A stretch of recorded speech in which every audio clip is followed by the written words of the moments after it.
बाबा, और भोजन चाहिए आपको? अरे बालक, मुझे खाने तो दो। तुम्हें इतनी जल्दी क्यों है? क्या तुम मुझे अपने दरवाजे से भगाना चाहते हो जो ऐसी बातें बार बार कर रहे हो? अगर भोजन नहीं करा सकते थे तो मुझे अपने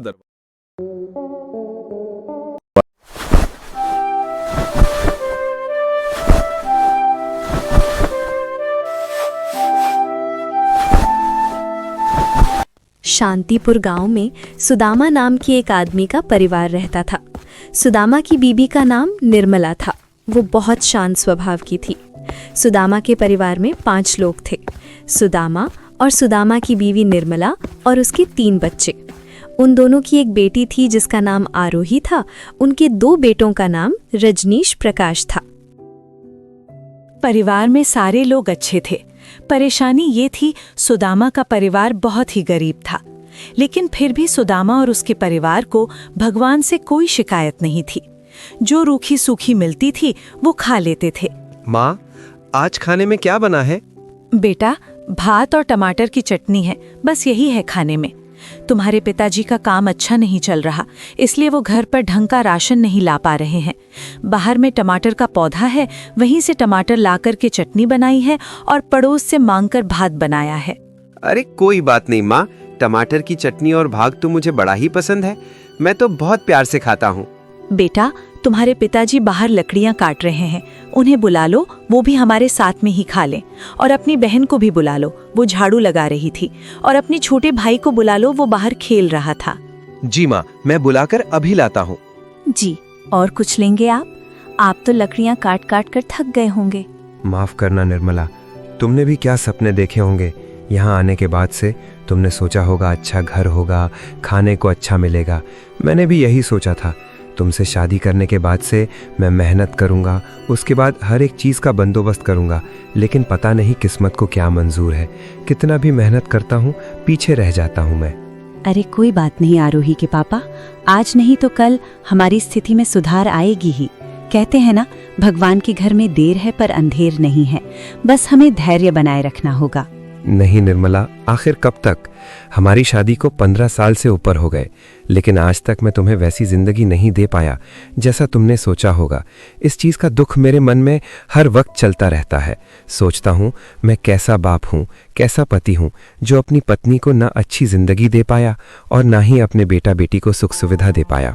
नहीं पिताजी, हमें आपसे कोई शिकायत नहीं है। हमें खाने के लिए 2 वक्त की रोटी मिल जाती है, वही बहुत है। हाँ, कभी कभी बिन खाए ही सो जाते हैं, लेकिन कोई बात नहीं पिताजी, आप पूरी मेहनत तो करते ही हैं। अगर इससे भी नहीं हो पाता ही नहीं तो इसमें तो भगवान की मर्जी है। निर्मला, मैं इतना भाग्यशाली खुद को समझता हूँ सिर्फ तुम्हारी वजह से। क्योंकि दुख हो या सुख हो, तुमने मेरा साथ कभी नहीं छोड़ा और मुझे इतने प्यारे बच्चे दिए तुमने जो कभी भी मेरा निरादर नहीं करते हैं। ऐसे में दौलत के लिए भगवान से क्या शिकायत करना। उन्होंने मुझे इतना अच्छा परिवार दिया है। एक दिन सुदामा हल लेकर खेत में जा रहा था। तभी उसका एक पुराना दोस्त मिला जो अब शहर में रहकर कमाने लगा था। अरे हो सुदामा, कहाँ जा रहे हो? खेत में जा रहे हो क्या? अरे भाया, तुम शहर से कब आए? तुम मुझसे मिलने नहीं आए? हम तो बचपन के दोस्त हैं ना। हाँ, मिलने तो आ सकता था, पर तुम घर पे थोड़ी रहते हो। दिन भर काम के लिए दौड़ते रहते हो। सुना मैंने तुम्हारी हालत गांव वालों से। गांव वाले बता रहे हैं कि तुम आजकल कितने परेशानी में रहते हो। बताओ, मैं तुम्हारे साथ का ही हूँ तो मैं इतने सारे धन कमा रहा हूँ और तुम अभी भी इसी गांव में पड़े हुए हो। अरे नहीं भाया, ऐसी कोई बात नहीं है। इतनी भी मजबूर नहीं हुए हैं हम। मेरे लिए सबसे बड़ी बात यह है कि मैं अपने परिवार के साथ रहता हूँ। धन का क्या है, धन आज नहीं तो कल कमा ही लूंगा, पर परिवार का साथ बहुत जरूरी है। अरे चलो, बहुत देखा है मैंने परिवार के साथ रहने वाले लोगों को। तुम अपनी कायरता को अपने परिवार का नाम मत दो। तुम काम करना ही नहीं चाहते हो। तुम्हें तो अपने बीवी के पल्लू में बढ़ के रहना ही अच्छा लगता है। कमाना वमाना तो जानते नहीं हो और चले हो बड़ी बड़ी बातें करने। जाओ खेत में धूल मिट्टी में काम करो। उसके दोस्त ने जो बात कही, उससे सुदामा का मन एकदम दुखी हो गया। वहां से वो चुपचाप अपने खेत को चला गया।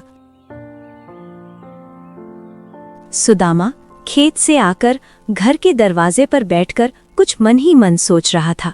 तभी निर्मला आती है। अरे आप कब आए? आपने बताया नहीं। रुकिए, मैं आपके लिए पानी लाती हूँ। अरे नहीं निर्मला, मेरे पास बैठो। मुझे तुमसे कुछ कहना है। जी क्या हुआ? आप तो बहुत परेशान लग रहे हैं।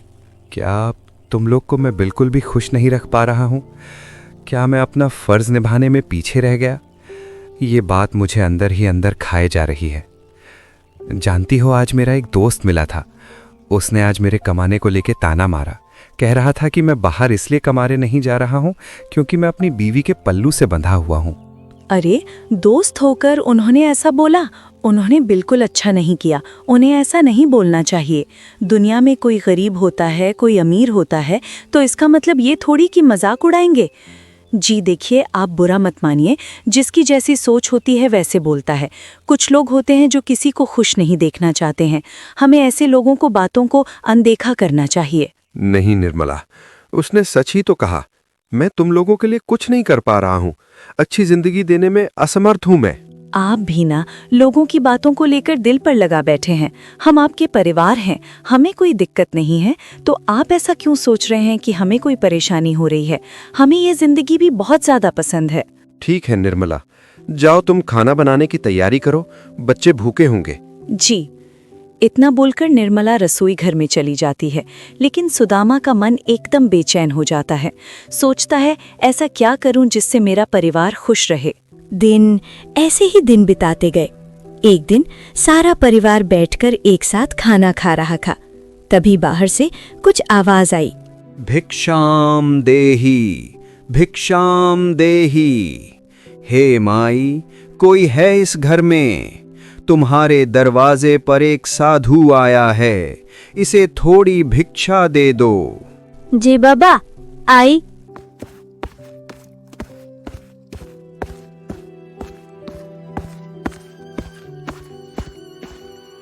आंखों में आंसू लेकर, चेहरे पर उदासी लेकर निर्मला बाबाजी को देखती रही। मन ही मन सोचती रही, आखिर क्या दूं मैं बाबाजी को भिक्षा में? ना तो घर में अनाज है, ना ही घर में खाने को कुछ है। नहीं है भगवान, मेरे दरवाजे पर आए बाबा को क्या मैं खाली हाथ भेज दूं? आप ही कोई रास्ता दिखाइए। क्या सोच रही हो बेटी? जाओ कुछ खाने को लेकर आओ, मुझे बहुत जोर से भूख लगी है। बाबा, मेरे घर में तो कुछ खाने को नहीं है। न घर में चावल है, न आटा है, न धान है, न गेहूं है।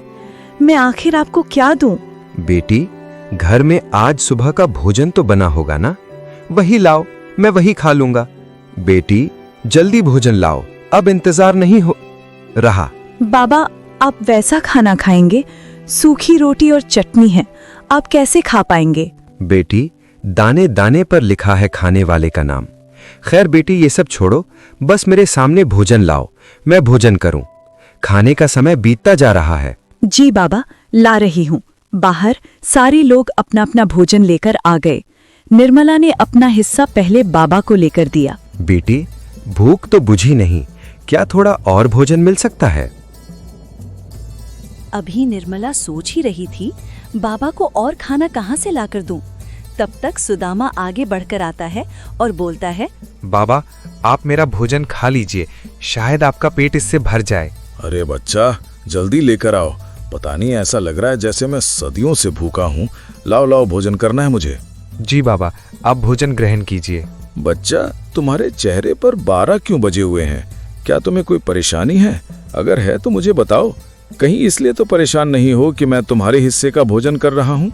अरे नहीं नहीं बाबा, आप कैसी बात कर रहे हैं? आपको भोजन कराना हमारा कर्तव्य है। अगर दरवाजे पर कोई भूखा आता है तो उसे खाली पेट नहीं भेजना चाहिए। वही मैं भी कर रहा हूँ। आपको ऐसे कैसे भूखे पेट में यहाँ से जाने दे सकता हूँ? आपका जितना भूख है आप उतना भोजन करिए। कहीं तुम्हें गुस्सा तो नहीं आ रहा? हो सकता है तुम ऊपर से ऐसे बोल रहे हो और अंदर से तुम गुस्से में हो। नहीं बाबा, मैं वैसा इंसान नहीं हूँ जिसके मन में कुछ और चल रहा हो और चेहरे पर कुछ और हो। मुझे सच में कोई दिक्कत नहीं है। आपको जितना खाना है उतना खाइए। इस आदमी का मन कितना साफ है। इसके घर में खाने के लिए कुछ नहीं है। ये लोग 3 दिनों से भूखे हैं, पर फिर भी अपना खाना मुझे दे रहे हैं। कहाँ मिलते हैं ऐसे इंसान इस दुनिया में? मुझे बिल्कुल अच्छा नहीं लग रहा है ऐसे सज्जन परिवार को परेशान करके, लेकिन मैं भी क्या करूं? उनकी परीक्षा तो मुझे लेनी ही पड़ेगी। ऐसा ऊपर से आदेश आया है। हे भगवान, कहीं बाबा का इतने से भोजन से भी पेट नहीं भरा तो क्या होगा? मैं अपने बच्चों का भोजन नहीं ले सकता, फिर क्या बाबा भूखे जाएंगे? भगवान आप ही कोई रास्ता दिखाइए, मैं अपने दोनों बच्चों का भोजन नहीं ले सकता। भगवान करे इतने से भोजन से बाबा का पेट भर जाए। बाबा और भोजन चाहिए आपको? अरे बालक, मुझे खाने तो दो। तुम्हें इतनी जल्दी क्यों है? क्या तुम मुझे अपने दरवाजे से भगाना चाहते हो जो ऐसी बातें बार बार कर रहे हो? अगर भोजन नहीं करा सकते थे तो मुझे अपने दरवाजे पर रोका ही, किसी और दरवाजे पर जाके खा लेता। अरे नहीं नहीं बाबा, ऐसी कोई बात नहीं है। आप क्यों नाराज हो रहे हैं? क्षमा करें बाबा, मेरे में गलती है। मुझे आपसे कोई प्रश्न नहीं करना चाहिए। आप अपनी इच्छा अनुसार खा सकते हैं। अगर ऐसी ही बात है तो और भोजन लाओ, और इस बार हर बार की तुलना में मुझे दुगना भोजन चाहिए। जाओ जल्दी लेकर आओ। जी बाबा, माफ़ करना बच्चों, मुझे तुम दोनों के हिस्से का भी भोजन बाबा को देना पड़ रहा है। मैं जानता हूँ मेरे बच्चों, तुम बहुत भूखे हो, पर मैं क्या करूँ, मैं मजबूर हूँ। मुझे माफ़ कर देना मेरे बच्चों। अरे पिताजी, कोई बात नहीं, आप हमारा भोजन ले जाइए। हम आपकी परेशानी समझ रहे हैं और हमें आज उतना भूख नहीं लगा था जितना रोज़ लगता है, तो आज हम भूखे पेट रह लेंगे। बच्चों, मैं जानता हूँ तुम्हें बहुत भूख लगी है। 3 दिन से तुम लोगों ने खाना नहीं खाया है, लेकिन तुम अपने पिता को पता नहीं चलने देना चाहते हो। अगर मैं इतना मजबूर ना होता तो तुम लोगों के आगे से भोजन में कभी ना ले जाता। भगवान आप ही कोई उपाय बताइए। अरे कहाँ रह गए? तुम एक भूखे को इंतजार करवा रहे हो। मैं तुम्हें अभी श्राप देता हूँ। क्षमा बाबा, क्षमा, ऐसी गलती नहीं होगी अब। लीजिए, आपने जैसा कहा था उस हिसाब से मैं इस पर भोजन लाया हूँ, ग्रहण करिए। बाबा को अब गुस्सा आ रहा है। जल्दी ला, मैं भूख से मैं व्याकुल हूँ। सदियों बाद ऐसा भूख लगा है। ला। हाँ हाँ, कब जाकर पेट भरेगा? बाबा, और कुछ? नहीं बच्चा, नहीं है, पेट भर गया। अब कहीं जाकर पेट को शांति मिली है। तुम्हारे घर का भोजन बहुत ही स्वादिष्ट था। धन्य हुए हैं हम जो आपको हमारे घर की रूखी सूखी पसंद आई। अरे बेटा, कोई भी भोजन बेकार नहीं होती है। खाने वाले को और भूख को नहीं पता होता भोजन अच्छा है या बस भूख मिटाने से मतलब होता है। ठीक है बेटा, अब मुझे जाने की आज्ञा दो। अब मैं यहाँ से चलना चाहूंगा। जी बाबा, मेरे सारे परिवार को आशीर्वाद दें, हमारा प्रणाम स्वीकार करें। आयुष्मान। इतना बोलकर बाबा वहां से चले जाते हैं, लेकिन अब सुदामा और निर्मला को अपने बच्चों के लगे भूख को सोचकर अंदर ही अंदर कचोटने लगा। हे भगवान, अब मैं अपने बच्चों को भोजन कहाँ से दूं? भगवान, तुम्हारी ये कैसी लीला है? हम गरीब हैं ये तो पता था, पर हम इतने मजबूर होंगे कभी ये आज पता चला है हमें। निर्मला, माफ करना मुझे। तुम लोगों की जिम्मेदारी मेरी थी, पर मैं जिम्मेदारी निभाने में असमर्थ रहा। पिताजी, कुछ कहना है आपसे। उस समय तो भूख नहीं लगी थी, पर अब बहुत तेज भूख लग रही है। हाँ पिताजी, मुझे भी अब भूख लग रही है। अब हम क्या खाएंगे?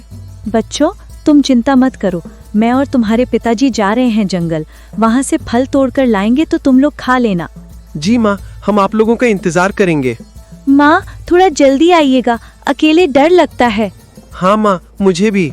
अरे मेरे बच्चों, तुम चिंता ना करो, हम जल्दी ही वापस आएंगे। जल्दी चलो निर्मला, आते आते शाम हो गई तो हमारे बच्चे तब तक भूखे रह जाएंगे। सुदामा और निर्मला दोनों जंगल की तरफ निकल गए। दोनों के मन में एक ही बात चल रहा था, अगर आज फल मिल भी गए तो कल का क्या? कल क्या खाएंगे हमारे बच्चे? निर्मला, क्या तुम भी वही सोच रही हो जो मैं सोच रहा हूँ? अगर आज फल नहीं मिले तो हमारे बच्चे भूखे सोएंगे। अब देखिए क्या होता है।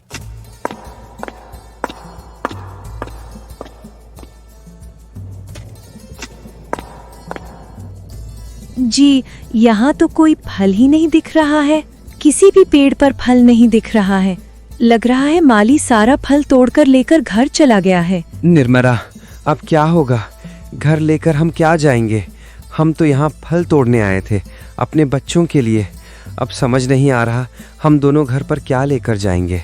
बच्चे हमारी राह देख रहे होंगे, कब माँ पिताजी फल लेकर आएंगे और हम कब खाएंगे। उन्हें बहुत ही ज्यादा भूख लगी थी जब हम घर से आए थे। अभी तक तो उनका बुरा हाल हो गया होगा। हे भगवान, कोई रास्ता दिखाओ।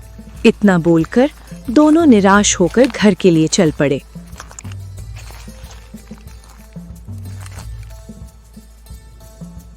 निर्मला, जल्दी चलो, रात हो गई है। हमारे बच्चे को डर लग रहा होगा। आरोही तो सबसे छोटी है, वो सबसे ज्यादा डर रही होगी। जी, आप सही कह रहे हैं। मेरी बिटिया डर रही होगी। वो तो मेरे बिना एक पल भी नहीं रह पाती है। सही बात है निर्मला, आरोही तो डर ही गई होगी, लेकिन साथ में हमारे 2 बच्चे भी डर रहे होंगे आज। ऊपर से उन्हें भूख भी लगी थी और हम घर खाली हाथ जा रहे हैं। क्या सोचेंगे वो हमारे बारे में? हम उनका पेट नहीं भर पाए। धिक्कार है ऐसी जिंदगी पर। दोनों उदास होकर जल्दी जल्दी घर के लिए निकल गए। जब वो घर के करीब पहुंचे, गांव वाले उन दोनों को अजीब नजरों से देख रहे थे। उन दोनों को देखकर फुसफुसा करके बात कर रहे थे। निर्मला और उसका पति है ना? हाँ बहन, वही दोनों हैं। देख रही हो कैसे रात को बाहर से आ रहे हैं? हाँ बहन, इन्हें ये भी नहीं पता उनके घर क्या हुआ है। जाएंगे तब इनको समझ आएगा कि इनके घर क्या हुआ है। अरे ओ भाया, देख रहे हो आजकल का जमाना, लोगों के घर पता नहीं क्या हो जा रहा है और लोगों को पता भी नहीं चलता है। हाँ भैया, कौन समझाए इन लोगों को। छोड़ो, जाने दो, हमें क्या, घर जाएंगे तो खुद समझ जाए। निर्मला, लोग हमारे बारे में ऐसी बातें क्यों कर रहे हैं? क्या हमारे घर कुछ हुआ है? कहीं हमारे बेटों को तो कहीं कुछ? चुप रहिए, इसके आगे कुछ मत बोलिए। शुभ शुभ बोलिए। हमारे बेटे को कुछ नहीं हुआ होगा, बस हमें जल्दी घर चलना होगा। नहीं निर्मला, मेरा मन बहुत घबरा रहा है।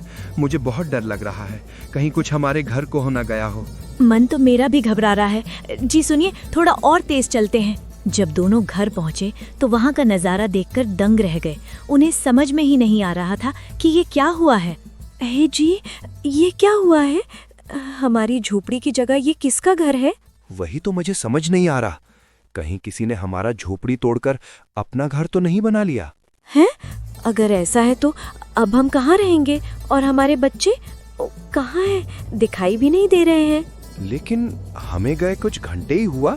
इतनी से देर में कोई घर कैसे बना सकता है, वो भी इतना बड़ा? मुझे तो अपने बच्चों लक्की की चिंता हो रही है। आखिर मेरे तीनों बच्चे गए कहाँ? हमें अंदर चलकर अपने बच्चों को ढूंढना होगा। हाँ निर्मला, तुम सच बोल रही हो, ढूंढना ही होगा हमें। इसके अंदर तो हमारे बच्चे दिख ही नहीं रहे हैं। ऐजी, कहीं इन लोगों ने हमारे बच्चों को घर से निकालकर कहीं दूर तो नहीं कर दिए? हे भगवान, ऐसा बिल्कुल ना हुआ हो। निर्मला, मुझे तो डर लग रहा है, कहीं कोई अनहोनी तो नहीं हो गई? पिताजी, पिताजी, हम इधर हैं। किधर मेरी बच्ची? मुझे दिख नहीं रहा। पिताजी, ऊपर देखिए। बच्चों, ये सब क्या है? ये सब कैसे? इतने बड़े घर में तुम लोग क्या कर रहे हो? और हमारी झोपड़ी कहाँ गायब हो गई? अरे पिताजी, रुकिए रुकिए, एक ही साथ इतनी सारी सवाल, अब मैं जवाब कैसे दूं? पहले सवाल का जवाब दूं या दूसरे सवाल का जवाब दूं या तीसरी सवाल का जवाब दूं? मुझे समझ नहीं आ रहा। अरे आरोही बहन, तुम रहने दो। माँ और पिताजी से मैं बता देता हूँ सारी बात। नहीं भैया, मैं बताऊंगी। आपको क्या लग रहा है मैं छोटी हूँ तो मुझे कुछ समझ नहीं आता? सब समझती हूँ मैं।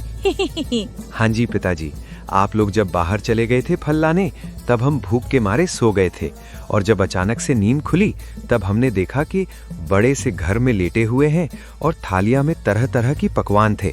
सबसे पहले हमने खाना खाया, उसके बाद से सारा घर घूमा। हाँ पिताजी, और हमने ना चारों तरफ देखा, कोई दिखाई दे तो हम पूछें कि ये किसका घर है, पर हमें यहाँ कोई नजर नहीं आया। हाँ पिताजी, आरोही ठीक कह रही है। और पिताजी, मेरा तो पैर भी दर्द हो गया इस घर में घूमते घूमते।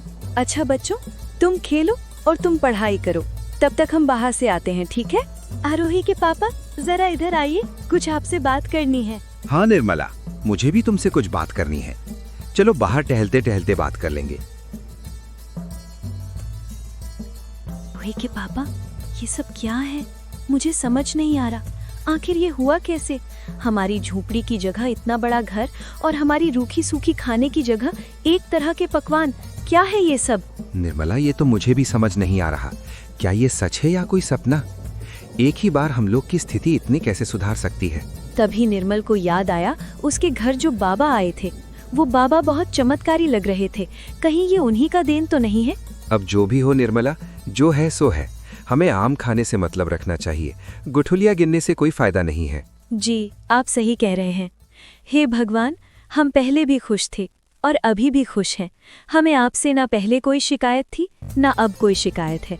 आपने जो दिया था वो हमने लिया था, और आपने अभी भी जो दिया है वो हम जरूर लेंगे। हम जानते हैं ये आपकी कृपा है।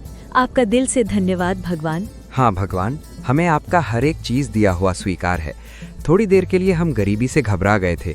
अगर हमसे कोई भूल हुई हो तो हमें क्षमा करें भगवान। मैं और मेरा पूरा परिवार आपका दिल से धन्यवाद करते हैं।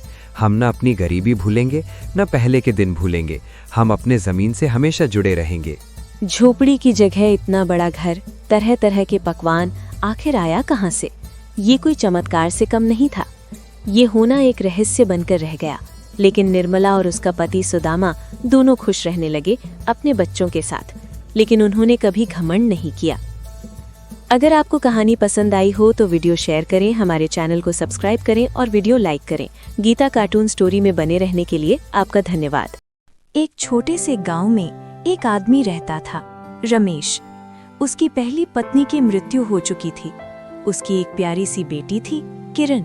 कुछ समय बाद रमेश ने दूसरी शादी कर ली। नई पत्नी का नाम था शांति और उसका एक बेटा था, मुकेश। किरण, अब से मैं तुम्हारी माँ हूँ, समझी? जी माँ। माँ, ये मेरे खिलौनों को हाथ तो नहीं लगाएगी ना? किरण, तुम मुकेश की चीजों को हाथ नहीं लगाओगी, समझ गई? जी। पहले ही दिन से फर्क साफ दिखने लगा। किरण, उठो जल्दी, सारा काम पड़ा है। माँ, अभी तो सुबह ही हुई है। ज्यादा बहाने मत बनाओ। जाओ, पानी भरो, झाड़ू लगाओ और खाना बनाओ। माँ, मुझे दूध दे दो, मैं अभी सोऊंगा। अरे मेरा राजा बेटा, ये लो दूध, आराम करो। किरण सब कुछ चुपचाप सहती रही। माँ, अगर आप होती तो मुझे इतना काम नहीं करना पड़ता, मुझे इतना अकेला नहीं महसूस होता। तभी मुकेश आता है। क्या हुआ, रो क्यों रही हो? तुम तो नौकरानी हो इस घर की। मैं नौकरानी नहीं हूँ, मैं भी इस घर की बेटी हूँ। तुम बेटी? मेरी माँ तुम्हें कभी अपनी बेटी नहीं मानेगी।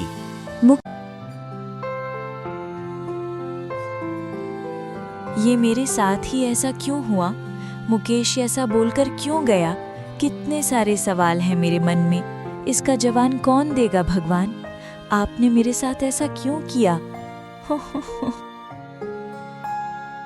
अरे मुकेश, संभाल कर खेलो, अभी गिर जाओगे तुम।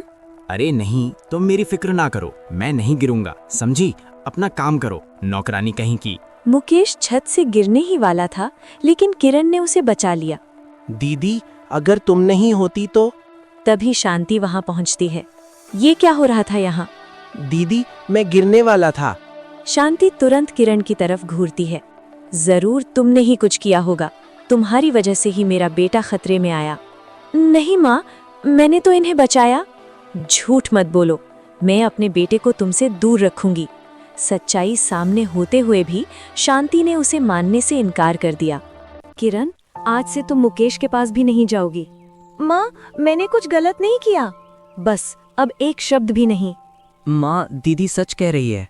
तुम चुप रहो, तुम्हें कुछ समझ नहीं आता। जाने दो, दीदी माँ की तो आदत है। देखा नहीं, मैं भी तो आपसे पहले जुबान ही लड़ाता था, पर अब मैं आपको समझ चुका हूँ।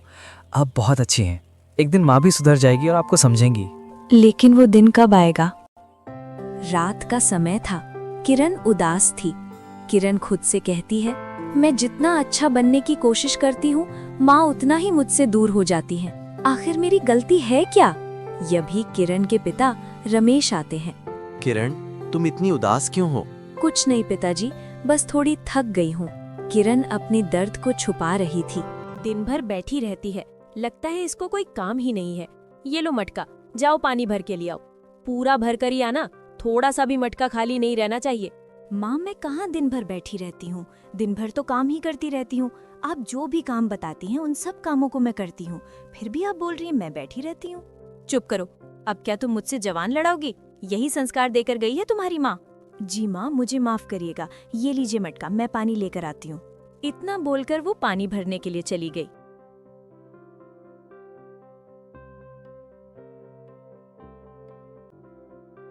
कुछ दिन बाद गांव में एक बड़ा मेला लगा। मुकेश जिद करने लगा, माँ, मुझे मेले में जाना है। ठीक है चलो। किरण भी साथ जाना चाहती थी। माँ, मैं भी चलूं? नहीं, तुम घर पर ही रहो।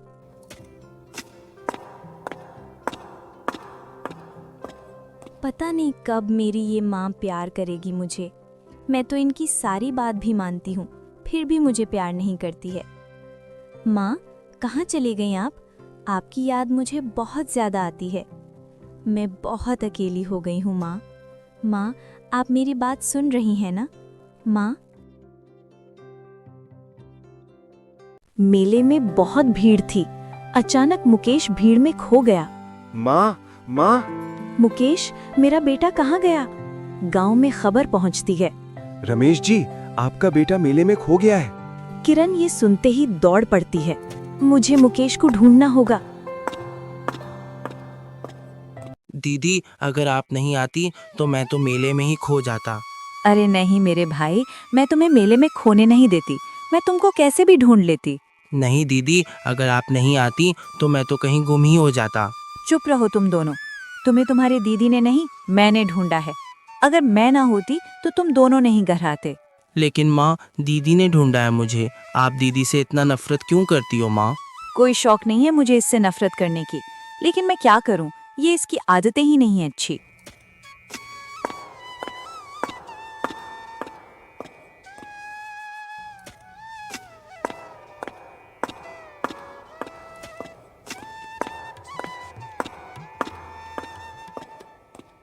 आ गए तुम लोग?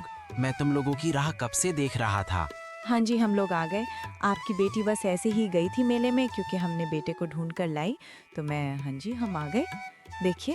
नहीं पिताजी, माँ झूठ बोल रही है।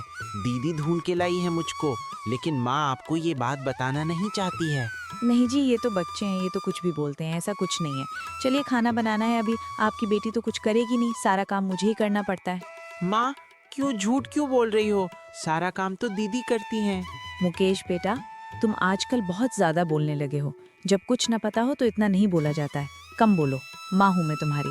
काश पिताजी सब कुछ समझ पाते। माँ कितना झूठ बोलती है, दीदी तो कितनी अच्छी है। पता नहीं माँ को इससे क्या दिक्कत है। आज फिर मेरी बेटी उदास है, सिसकियां भर रही है।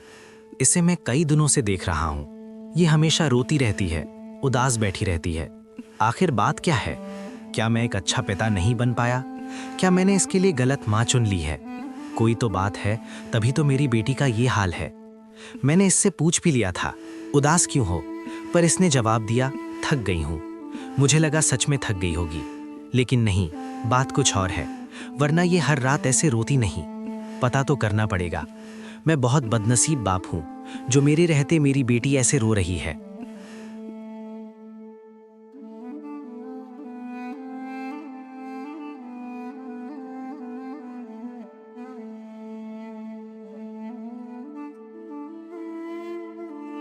कौन है?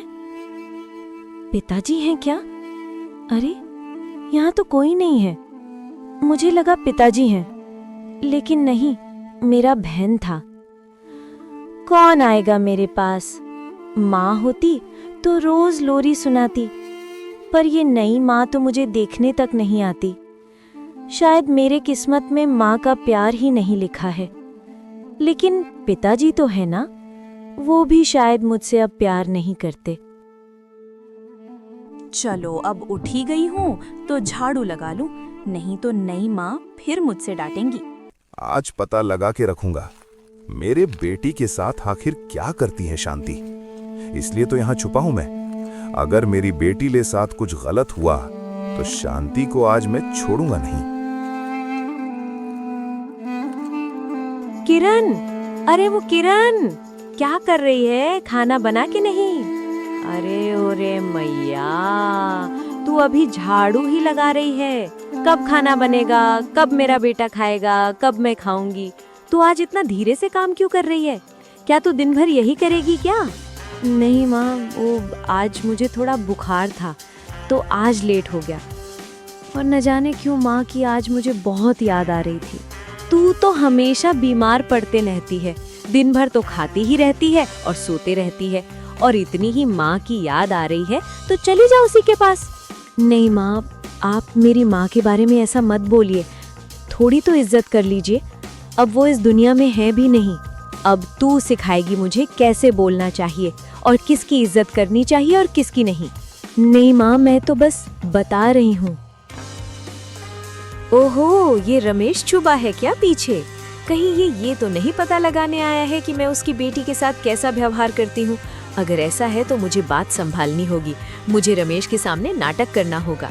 अरे ओ मेरी बेटी, मैं तो तुम्हारे साथ मजाक कर रही थी। मैं देख रही थी कि कहीं तो मेरी बातों से डर तो नहीं रही है ना।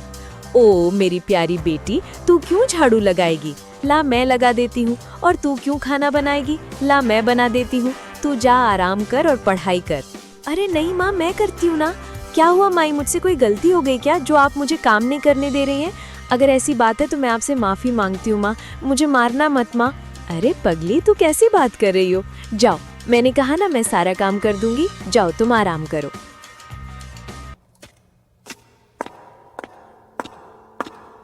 ये क्या था? शांति कुछ समझ ही नहीं आ रही है। अभी तो मेरी बेटी को भला बुरा कह रही थी और अचानक से कैसे उसका गुस्सा प्यार में बदल गया। जो अब देखा हो सच था या जो इसके पहले देखा हो सच था, कुछ समझ ही नहीं आ रहा है। खैर जो भी हो, आज नहीं तो कल पता चल ही जाएगा कि बात क्या है। वन लोगों के चक्कर में मैं काम पर लेट जाऊंगा। जल्दी जल्दी चलता हूँ, कहीं सच में लेट ना हो जाए।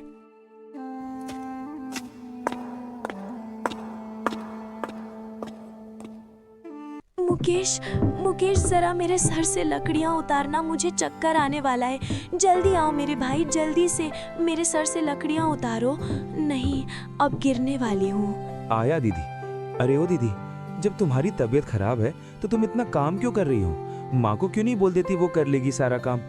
वैसे भी वो तो दिन भर बैठी रहती है। अरे दीदी, तुम्हें तो बुखार है, लग रहा है डॉक्टर को बुलाना पड़ेगा। अरे नहीं मुकेश, नहीं, माँ को मत बताना मैं तुम्हें लकड़ियाँ उतारने को बोले, वरना वो मुझे बहुत मारेंगे। और उन्हें मेरी तबीयत के बारे में बिल्कुल मत बताना, नहीं तो वो मुझे घर से निकाल देंगे और मैं कहाँ जाऊँगी। ऐसे क्यों बोल रही हो दीदी? देखो, तुम्हारा शरीर तप रहा है। अगर टाइम से तुम्हारी चेकअप नहीं हुई तो तुम्हें कुछ भी हो सकता है। चलो, माँ को नहीं, पिताजी को तो बता ही सकते हैं।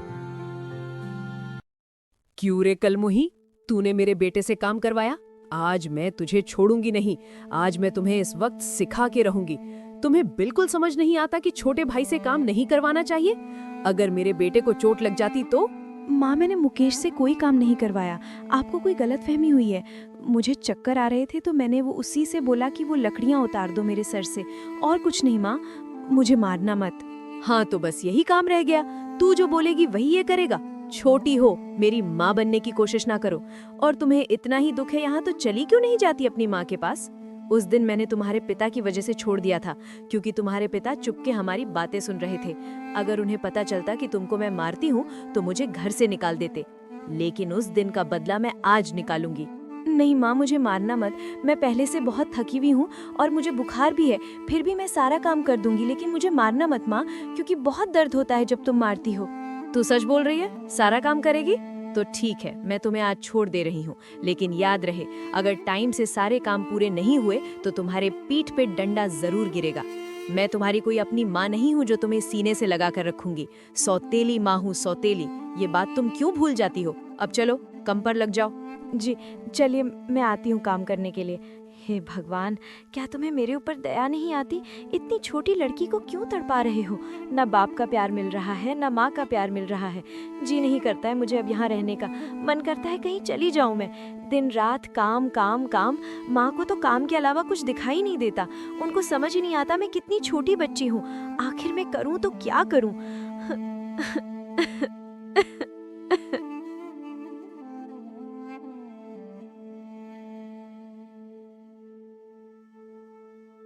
अब तो बिल्कुल अच्छा नहीं लग रहा है। एकदम मन दुखी हो गया है दीदी को इतना काम करते देखकर। क्या करूं? पिताजी से बात करूं क्या? वो देखो पिताजी आ रहे हैं। अब पिताजी सुनिए। हाँ बेटा बोलो, क्या बात है? पिताजी, मुझे दीदी के बारे में कुछ बात करना था, कुछ बताना था आपको। क्या आप मेरी बात सुनेंगे? बेटा, भले तुम मेरी दूसरी बीवी के बेटे हो, पर मैं तुम्हें अपने बेटे से भी ज्यादा मानता हूँ, तो मैं तुम्हारी बात क्यों नहीं सुनूंगा। बोल प्यारे बेटे, क्या बोलना चाहते हो? पिताजी, माँ दीदी से बहुत काम करवाती है। दीदी दिन भर काम करते रह जाती है। माँ तो दीदी को ठीक से खाना भी नहीं देती है, ना ही दीदी को पढ़ने देती है। खुद तो दिन भर बिस्तर पर लेटी रहती है और दीदी से काम करवाती रहती है। कभी गाय को चारा डालना, बर्तन धोना, रोटियां बेलना, सब्जी बनाना, खाना पकाना और भी बहुत सारे काम, जो सारे काम दीदी ही करती है। माँ तो बिल्कुल भी काम नहीं करती है। अच्छा, इस बात के लिए मैं शांति को डांटूंगा, बोलूंगा कि वो भी काम किया करें। बस काम की ही बात है या फिर कोई और भी बात है? पिताजी, माँ दीदी पर हाथ भी उठाती है। सिर्फ हाथ नहीं, दीदी को बहुत मारती है। अगर खाना बनने में लेट हो गया तो भी मारती है। अगर बर्तन नहीं धुले हो तो भी मारती है। कभी कभी तो माँ के मारने से दीदी बीमार पड़ जाती है। अरे, इतना सब कुछ हो गया और मुझे तुम अब बता रहे हो? तुमने ये बात पहले दिन ही क्यों नहीं बताई? मुझसे अगर पहले दिन बता दिए होते तो आज शांति की इतनी हिम्मत न बढ़ती। क्या करूं पिताजी, दीदी ने मना किया था। दीदी ने कहा था अगर ये बात मैं आपसे बताऊंगा तो आप में और माँ में झगड़ा होगा और वो दीदी को अच्छा नहीं लगेगा, घर में कलेश बढ़ेगा। हे भगवान, मेरी बेटी अकेले सब सहती रही और मैं कुछ नहीं कर पाई। लेकिन बस अब बहुत हो गया, अब तो कुछ ना कुछ करना ही होगा। जी पिताजी, अब माँ को समझना ही होगा। तू फिर खाना बनाने में लेट मुझे कर मत रही है? मारो, तुम्हें मैं छोड़ो ना। कितनी बार समझाऊं, नहीं। खाना टाइम से बनाया करो, मुझे भूख लग जाती है। एक बार में तुम मेरी बात नहीं समझती हो क्या? कितने बार बोलूं मैं तुमको खाना जल्दी बनाने के लिए? तुम कब सुधरोगी? हाँ बोलो, कब सुधरोगी? नहीं माँ, मुझे मत मारो, छोड़ दो ना। नहीं। शांति, तुम ये क्या कर रही हो? मेरी बेटी को क्यों मार रही हो? छोड़ो इसे। निर्दयी कहीं की, तुम इतनी निर्दयी होगी मैं आज समझ पाया हूँ।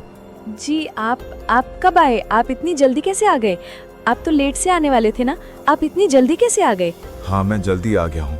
अगर मैं जल्दी नहीं आता तो तुम्हारी ये हरकत कैसे देख पाता, कैसे जान पाता कि तुम मेरी बेटी को कैसे रखती हो, कितना मारती हो। मुझे माफ करना मेरी बेटी, मैं आज अपनी ही नजरों में गिर गया हूँ। मुझे खुद पर शर्म आ रही है कि मैं तुम्हारे लिए ऐसी माँ चुनकर लाया। काश मैंने इससे शादी ही ना की होती तो आज ये दिन नहीं देखना पड़ता। मेरी प्यारी बेटी, मैं तुमसे जितना माफी मांगू उतना कम है। माफ कर दो मुझे मेरी बेटी। नहीं पिताजी, आप मुझसे माफी क्यों मांग रहे हैं? आप मुझसे बड़े हैं, मुझे आपसे माफी मांगनी चाहिए कि मैं आपको पहले ही सारी बात नहीं बताई। अगर बता दी होती तो आज ये दिन नहीं देखना पड़ता। नहीं नहीं किरण बेटी, नहीं। तुम्हारा दुख मैं ही नहीं देख पाया। दिन रात काम काम काम, और मैं इस औरत के लिए कमा रहा था जो मेरी बेटी का ही ध्यान नहीं रख पा रही थी। काश मैंने तुम्हारा ध्यान रखा होता तो तुम्हें आज इतनी परेशानी नहीं हुई होती, तुम आज इतना नहीं रो रही होती। और तुम शांति, निकल जाओ मेरे घर से। अब तुम्हारे लिए मेरे घर में कोई जगह नहीं है। और हाँ, जाना तो अपने बेटे को लेकर मत जाना, वो तुम्हारे जैसा नहीं है, वो यहीं रहेगा। ये जी नहीं, मुझे घर से मत निकालिए। मैं कहाँ जाऊंगी, कहाँ रहूंगी? मेरा मैका भी उतना बड़ा नहीं है कि मैं वहाँ रह सकूं। किरण के पापा, रहम करिए मुझ पे, घर से मत निकालिए।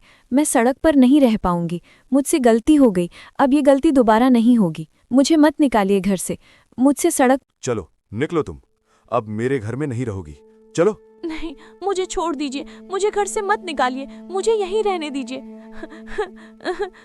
पिताजी, जाने दीजिए, छोड़ दीजिए माँ को पछतावा हो रहा है। अब ऐसा गलती नहीं करेगी, जान दीजिए पिताजी, छोड़ दीजिए। नहीं बेटी, तुम नहीं जानती हो, कुत्ते की पूंछ कभी सीधी नहीं होती है, और ये भी उसी तरह कभी सुधरने वाली नहीं है। नहीं पिताजी, माँ की आंखों में है आंसू, पछतावे के आंसू हैं ये आंसू, झूठ नहीं है ना माँ? हाँ मेरी प्यारी बेटी, मुझे माफ कर दो। मैं तुम्हारे साथ अब वैसा बर्ताव कभी नहीं करूँगी। मैं तुम्हें मुकेश के जैसे ही तुम्हें अपनी बेटी बनाकर रखूंगी, और मैं तुम्हें इतना प्यार दूंगी कि तुम मुझे अपनी माँ से भी ज्यादा मानने लगोगी। बोलो किरण, तुम सुधर गई हो ना? अब तुम बुरा बर्ताव तो नहीं करोगी ना मेरी बेटी के साथ?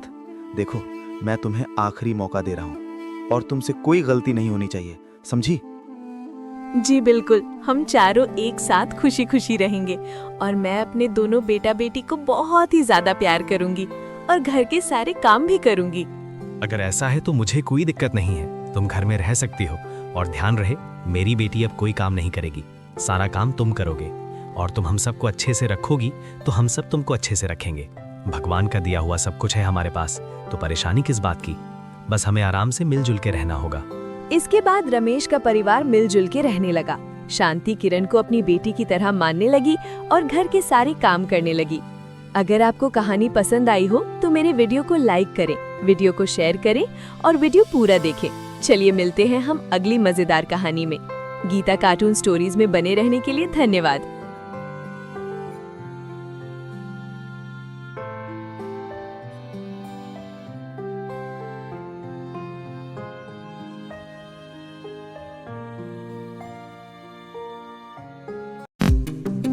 बाहर आओ।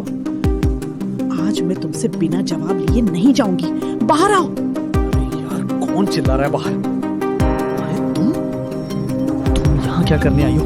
जाओ यहाँ से। सोहन, मैं यहाँ से कैसे चली जाऊं? तुमने मेरी जिंदगी बर्बाद कर दी। पूछ रही हो मैं यहाँ क्यों आई हूँ? आज बिना जवाब लिए मैं यहाँ से नहीं जाऊंगी। जाओ यहाँ से, नहीं तो अभी मेरे पिताजी देख लेंगे तुम्हें। क्यों जाऊं? आज तुम्हारे पिताजी को भी तो पता चलना चाहिए तुमने मेरे साथ क्या किया है। बकवास मत करो मेरे साथ, तुम चुपचाप जाओ यहाँ से। नहीं जाऊंगी। तारा अभी सो। आज मैं कोई गरीब इंसान की कहानी नहीं लेकर आई हूँ। मैं एक ऐसे आदमी की कहानी लेकर आई हूँ जो गांव भर में सबसे अमीर आदमी था और सबसे ज्यादा घमंडी था। उसे अपने अमीरी पर बहुत ज्यादा घमंड था। वो अपने आप को कहीं का राजा समझता था। वो इतना घमंडी था कि उसे बड़े और छोटे का बिल्कुल भी लिहाज नहीं था। छोटों से बदतमीजी से बात तो करता ही था, बड़ों को भी वो नहीं छोड़ता था। उसका नाम था विश्वनाथ। रामपुर गांव में एक विश्वनाथ नाम का आदमी रहता था। बहुत ही ज्यादा अमीर था। पूरे गांव में उसकी टक्कर का कोई नहीं था। उसे अपने अमीरी पर इतना घमंड था, वो गरीबों को चींटी समझता था। बोलना था, ये गरीब लोग अपने आप को क्या समझते हैं? इनकी औकात क्या है? मैं इन्हें चींटियों के जैसे मसल दूंगा, चींटियों जैसे। उसकी बीवी का नाम था सीता। उसकी बीवी बहुत ही प्यारी और अच्छी थी। जी, इतना घमंड करना ठीक नहीं है। आपको किसी के बारे में ऐसा नहीं बोलना चाहिए। हम भी तो कभी गरीब थे। अरे गरीब मैं नहीं, गरीब तुम थी। तुम्हारा बाप था, तभी तो दहेज में 1 रुपया नहीं दे पाया। अरे हम गरीब थे तो क्या? अगर पिताजी को पता होता आप इतने बदतमीज हैं तो आपसे मेरी शादी ही नहीं कराते। तुमने कुछ कहा क्या? नहीं नहीं, मैं पूछ रही थी खाने में आप क्या खाएंगे? दाल रोटी? दाल रोटी? ये गरीबों का खाना मैं नहीं खाता। तुम शाही पनीर बनाना। जी जरूर। विश्वनाथ की एक बहुत ही प्यारी और सुंदर बेटी थी जिसका नाम तारा था। तारा पढ़ाई में तेज, खेल कूद में आगे और बहुत ही तेज लड़की थी। साथ में उसका स्वभाव भी बहुत अच्छा था। तारा का स्वभाव और उसके पिता का स्वभाव, दोनों के स्वभाव में जमीन आसमान का फर्क था। पापा, मैं कॉलेज जा रही हूँ।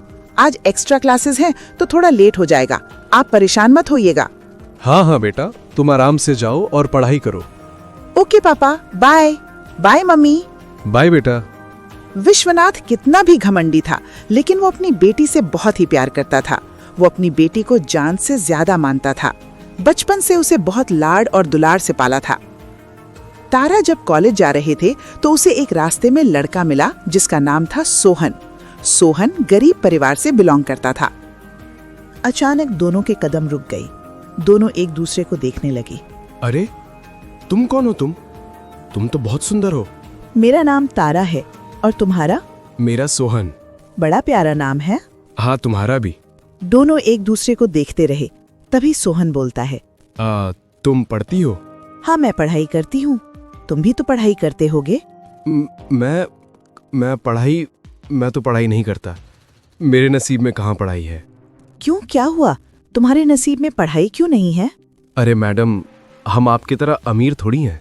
अच्छा, इतना भी कोई गरीब होता है क्या जिसकी वजह से वो पढ़ाई ना कर सके? अरे मैम साहब, आपने अभी बाहर की दुनिया देखी ही कहाँ है। अच्छा, मैं चलता हूँ, मुझे बहुत सारा काम है। इतना बोलकर सोहन चला गया, लेकिन तारा सोचती रह गई, ऐसा कैसे हो सकता है? कोई पैसे की वजह से पढ़ाई कैसे छोड़ सकता है? मुझे कुछ करना होगा। तारा रात भर सोचती रही, सोहन की हेल्प कैसे करे। मैं सोहन की हेल्प कैसे करूं? कैसे वो पढ़ाई स्टार्ट कर सकता है? क्या पापा से मदद लूं मैं? नहीं, पता नहीं पापा मुझे एक्स्ट्रा पैसे देंगी या नहीं, लेकिन एक बार कोशिश करना तो बनता है। एक बार कोशिश करके देखती हूँ। तारा बेटी, तुम अभी तक सोई नहीं? अच्छा, पढ़ाई कर रही हो। ठीक है, पढ़ो। पढ़ के टाइम से सो जाना। पिताजी, आपसे बात करनी थी। हाँ बेटी, बोलो, क्या बात करनी है? पिताजी, क्या हमें किसी गरीब की मदद करनी चाहिए? मान लीजिए अगर कोई पढ़ाई करना चाहता है, उसके पास पढ़ाई के पैसे नहीं हैं, तो क्या हम मदद कर सकते हैं?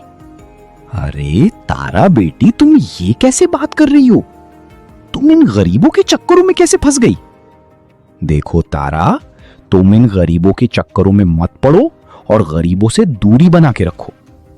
तारा, मैं चाहता हूं तुम पढ़ लिख कर बहुत अमीर बनो ताकि ज्यादा पैसे तुम कमा सको, और इन गरीबों को अपने मुंह मत लगने देना। तारा अपने पिताजी की बात चुपचाप सुनती रही और उनकी बात सुनकर वो बहुत ही उदास हो गई थी, क्योंकि तारा का मन बहुत ही सुंदर था, लोगों के बारे में बहुत ही अच्छा सोचती थी, लेकिन वो अपने पिता के सामने कुछ कह नहीं पाई क्योंकि वो अपने पिता से बहुत डरती थी। पापा गरीबों के बारे में ऐसा क्यों सोचते हैं?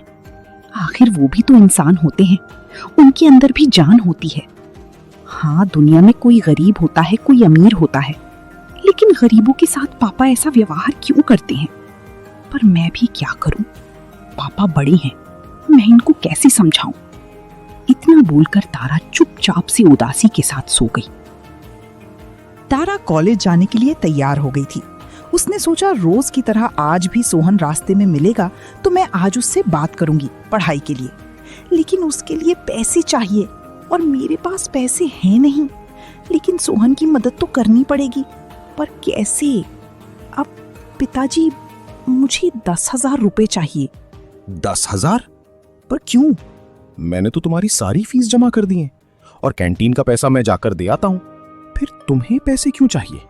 विश्वनाथ ने आज तक तारा को पैसे देते वक्त कोई सवाल नहीं पूछा था, पर विश्वनाथ के मन में कहीं ना कहीं ये शंका था कि किसी की मदद करने के लिए पैसे मांग रही है।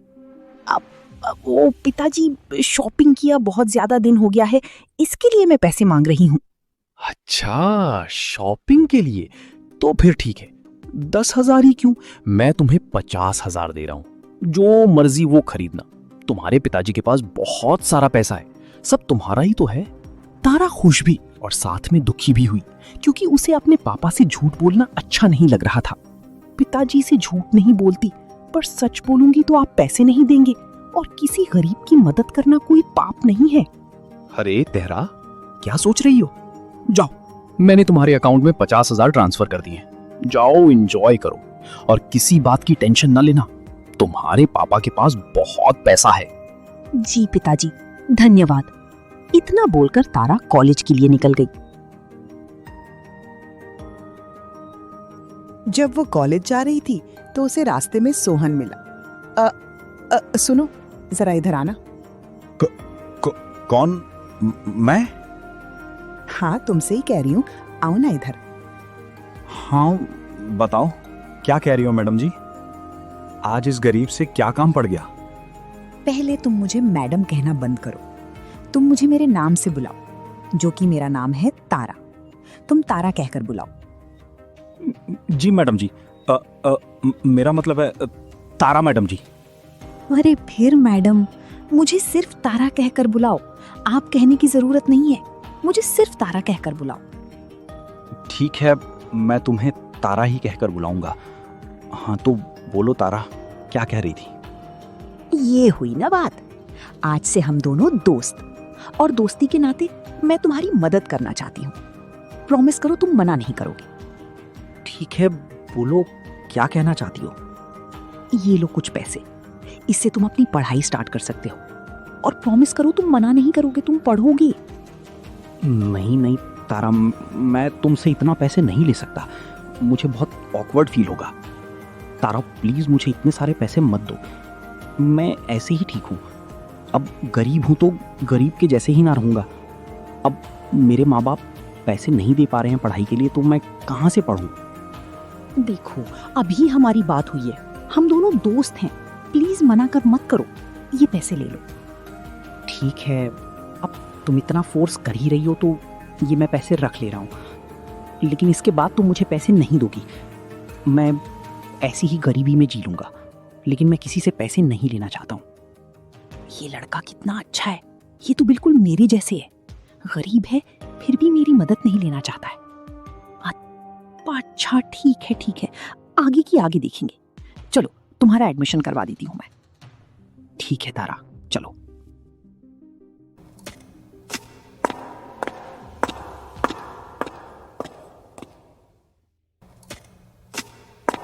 तारा और सोहन कॉलेज से साथ में घर आ रहे थे। दोनों काफी थके हुए थे। सोहन तुम्हें आज का चैप्टर समझ आया? हाँ, मुझे तो बहुत अच्छे से समझ में आया। जब सर ने समझाया तब मैं एक ही बार में समझ गया था। सोहन, क्या मुझे तुम फिर से समझा सकते हो, क्योंकि मुझे थोड़ा सा कंफ्यूजन था। हाँ तारा, क्यों नहीं, चलो कहीं बैठ करके समझाता हूँ तुम्हें। हाँ हाँ, चलो पेड़ के नीचे वहां बैठते हैं, चेयर पर। सोहन, मुझे इतना अच्छा क्यों लग रहा है कि मुझे कहीं इससे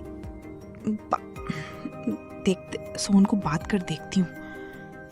सोहन, मैं तुमसे कुछ कहना चाहती हूँ। तुम जब से मिले हो, तुम पता नहीं क्यों अपने से लग रहे हो। हाँ तारा, मैं भी तुमसे यही कहना चाहता था, लेकिन ये नहीं हो सकता। मैं गरीब और तुम इतनी अमीर, कैसे हो सकता है? क्यों नहीं हो सकता? प्रेम में गरीब अमीर नहीं देखा जाता है सोहन, बस मन अच्छा होना चाहिए। नहीं तारा, तुम्हारे पिताजी ऐसा बिल्कुल नहीं होने देंगे। उन्हें भनक भी लगी तो तुम्हारा बाहर आना बंद कर देंगे। इसलिए हमें दोस्ती के अलावा कुछ नहीं सोचना चाहिए। हमारा रिश्ता बस दोस्ती तक ही रहने देना चाहिए। पर सोहन, मैं तुम्हें पसंद करने लगी हूं। पसंद करने लगी हो तो क्या हुआ? अपनी पसंद को यहीं पर विराम दो, क्योंकि इसका अंजाम अच्छा नहीं होगा। नहीं सोहन, अब मैं अपनी पसंद बदल नहीं सकती। अब तो शादी भी मैं तुम्ही से करूंगी। अगर तुमसे ना हुई तो किसी और से कभी भी नहीं करूंगी। देखा तारा, पसंद तो मैं भी तुम्हें करता हूं, लेकिन मुझे मेरी गरीबी रोक रही है। और मुझे पता है, जब शादी करने की बारी आएगी तो तुम्हें तुम्हारा परिवार, तुम्हारे पिता, तुम्हारी माँ सब याद आने लगेंगे। नहीं सोहन, ऐसा बिल्कुल नहीं होगा। तो बताओ, क्या तुम अपने पिता को छोड़कर मेरे पास आ सकती हो? तारा गंभीर हो गई और मन ही मन सोचने लगी।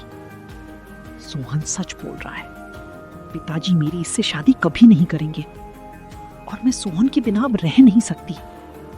क्या करूं भगवान, मुझे कुछ समझ नहीं आ रहा। हाँ शुभम, मैं सब कुछ छोड़कर तुम्हारे पास आ सकती हूँ, बस बताओ मुझे कब आना है। हाँ तो सुनो, कल 12 बजे रात को आना।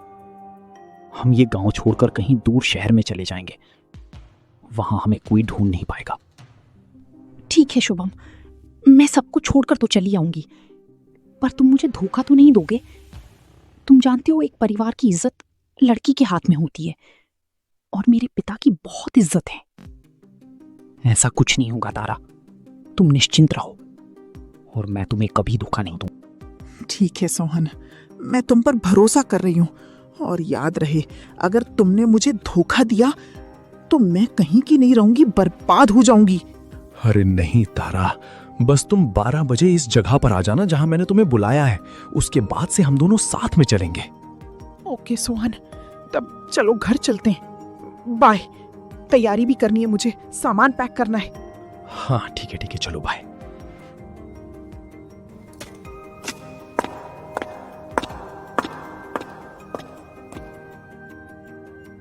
तारा रात भर बेचैन रही। उसे नींद नहीं आ रही थी। उसे बार बार अपने माँ और पिताजी का ख्याल दिमाग में आ रहा था, क्योंकि वो उन्हें हमेशा के लिए छोड़कर जाने वाली थी।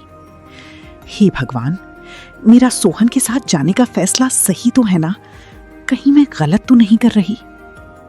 तभी 12 बजते ही घड़ी की घंटी बजती है। मुझे जाना होगा, सोहन मेरा इंतजार कर रहा होगा। तारा ने अपना बैग उठाया, बैग पैक किया और निकल गई सोहन के पास।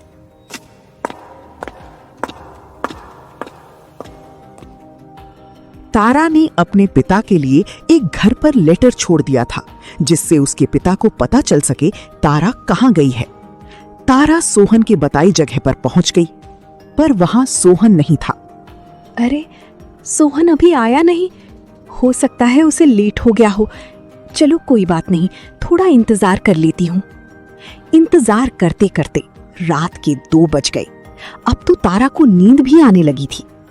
थोड़ा सो लेती हूँ, जब सोहन आएगा यूं मुझे उठा देगा और हम दोनों साथ में शहर के लिए निकल लेंगे।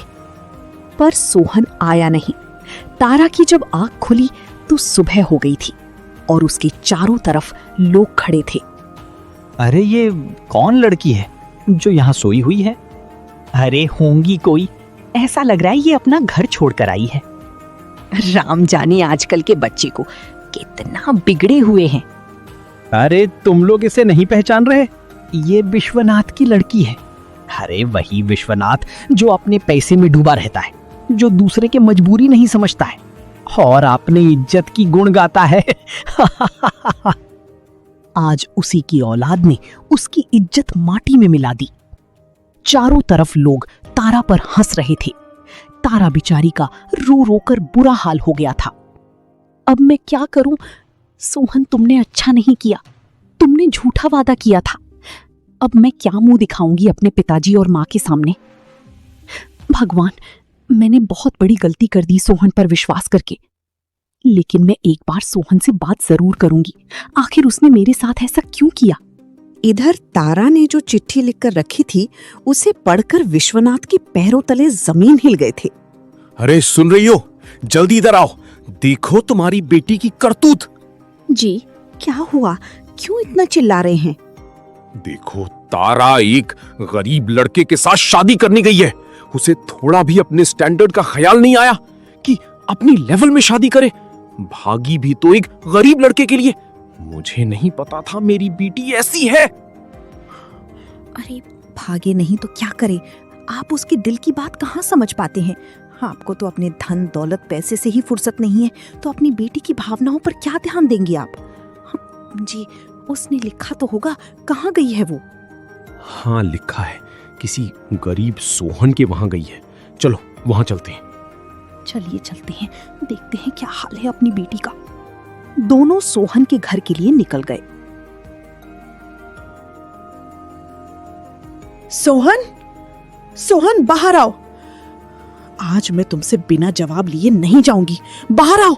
अरे यार, कौन चिल्ला रहा है बाहर? अरे तुम यहाँ क्या करने आई हो? जाओ यहाँ से। सोहन, मैं यहाँ से कैसे चली जाऊं? तुमने मेरी जिंदगी बर्बाद कर दी और पूछ रहे हो मैं यहाँ क्यों आई हूँ? नहीं, आज बिना जवाब लिए मैं यहाँ से नहीं जाऊंगी। जाओ यहाँ से, नहीं तो अभी मेरे पिताजी देख लेंगे तुम्हें। क्यों जाऊं? आज तुम्हारे पिताजी को भी तो पता चलना चाहिए तुमने मेरे साथ क्या किया है। देखो, बकवास मत करो मेरे साथ, तुम चुपचाप जाओ यहाँ से। नहीं, मैं नहीं जाऊंगी। तारा अभी सोहन से बात कर ही रही थी, तब तक उसके माता पिता भी वहां पर आ गए। अरे, माँ और पिताजी भी यहाँ आ गए? ये कैसे? अच्छा हाँ, मैंने खत में यहाँ का पता दिया था। पिताजी, माँ।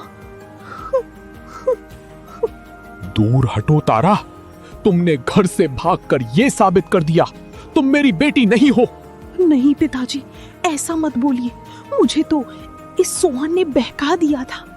वहां के अगल बगल खड़े लोग विश्वनाथ का मजाक उड़ा रहे थे।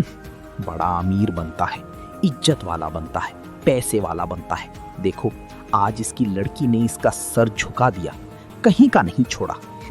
अरे जानी दो भैया, क्या कहोगे? इन्हें बस लोगों की गरीबी दिखाई देती है, अपने में कमी कुछ नहीं दिखाई देती है। देखा तारा, तुम्हारे वजह से कितना सुनना पड़ रहा है मुझे। कीड़े मकोड़े जैसे लोग मुझे बातें सुनाने लगे हैं। अब ये लड़का इस लड़की से शादी कर ले तो ही इस लड़की की जिंदगी बच सकती है, नहीं तो कौन करेगा इस लड़की से शादी? देखो सोहन, लोग मेरे बारे में कैसी कैसी बातें कर रहे हैं। चलो कहीं मंदिर में हम शादी कर लेते हैं। शादी? और तुमसे? तुम तो सपने देखो शादी की। सोहन, ये कैसी बातें कर रहे हो? तुमने मुझसे शादी का वादा किया था। तुम्हारे लिए मैं अपना सब घर छोड़ के आ गई थी और तुमने मुझे धोखा दिया। आखिर ऐसा क्यों किया तुमने? बताओ, कोई तो रीजन होगा ना?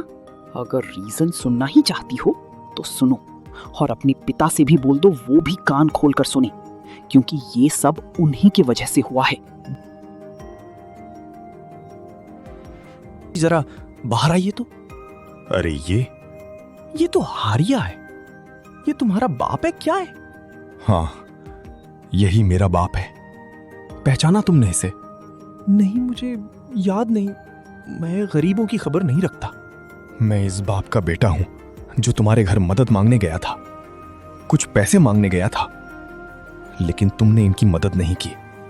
हाँ तो पैसे हैं तो क्या मैं हर किसी की मदद करते रहूंगा?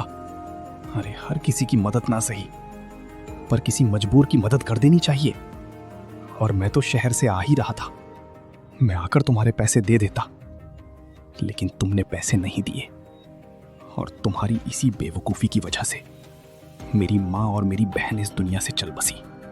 चल बसी मतलब दोनों अब इस दुनिया में नहीं रहे, चले गए हैं भगवान के पास। अगर तुमने उसे दिन पैसे दे दिए होते तो आज मेरी माँ और मेरी बहन जिंदा होते। और तुम्हारी इसी रवैया की वजह से पूरा गांव भी परेशान रहता है। हे भगवान, मुझे क्या हो गया?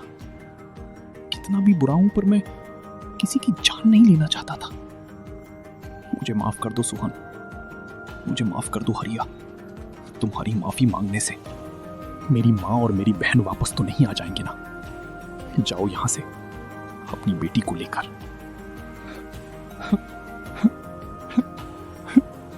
नहीं नहीं सुहन, मेरी बेटी को अपना लो। तुमने अगर मेरी बेटी को नहीं अपनाया तो मेरी बेटी से कोई शादी नहीं करेगा। मैं कहां लेकर इसे जाऊंगा? नहीं, मैं तारा से शादी नहीं करूंगा। तुम्हें भी तो पता चले, किसी अपने को तकलीफ होती है तो खुद पर क्या बीतती है। सोहन ने तारा से शादी करने से साफ मना कर दिया। तारा की माँ बापू से मिलते करते रहे, माफी मांगते रहे, लेकिन सुहानी उनकी एक ना सुनी।